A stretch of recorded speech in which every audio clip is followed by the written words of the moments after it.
C'était le 15 décembre dernier, l'Office de tourisme de Troyes et sa région inauguraient son application pour smartphone, une idée présentée comme innovante et visiblement le public a suivi. Elle connaît déjà 5000 téléchargements, ce qui est énorme, avec 150 000 pages qui ont déjà été vues en 6 mois de temps.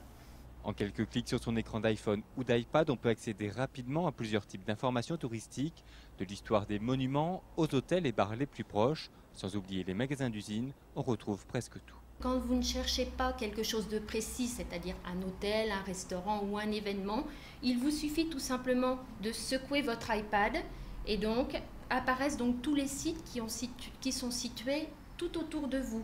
Donc que ce soit un hôtel, un restaurant, et c'est vrai que c'est le côté tout à fait ludique, mais tout à fait agréable et tout à fait séduisant, on va dire, pour le touriste, puisque la personne qui clique donc sur cette fonction reste 3 minutes devant son écran en fait. Ils prennent ça comme un outil bien sûr pour visiter la ville, un réel service offert par l'Office du tourisme, mais aussi comme quelque chose d'amusant et un autre moyen, on va dire, de découvrir la ville, un autre moyen qu'une visite traditionnelle accompagnée.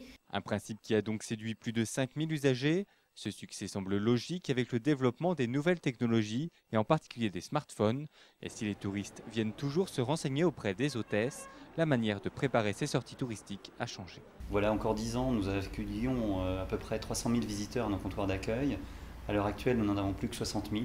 Les gens recherchent l'information en amont, c'est-à-dire que sur notre site internet, puisqu'on est passé aussi en 10 ans de quelques dizaines de milliers à plus de 800 000, et bien évidemment grâce à tous ces outils multimédia qui maintenant sont à disposition des touristes, que ce soit les flashcodes, mais aussi les applications. Bref, nous mettons en place tout un panel d'informations susceptibles de leur permettre de s'approprier la ville. Là, on parle vraiment de mobilité, puisqu'ils peuvent l'avoir dans leur poche en permanence et avoir toute l'information qu'ils désirent.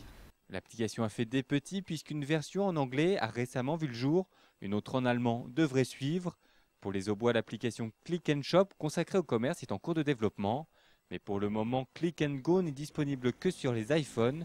La version pour les mobiles Android devrait voir le jour à la fin du mois.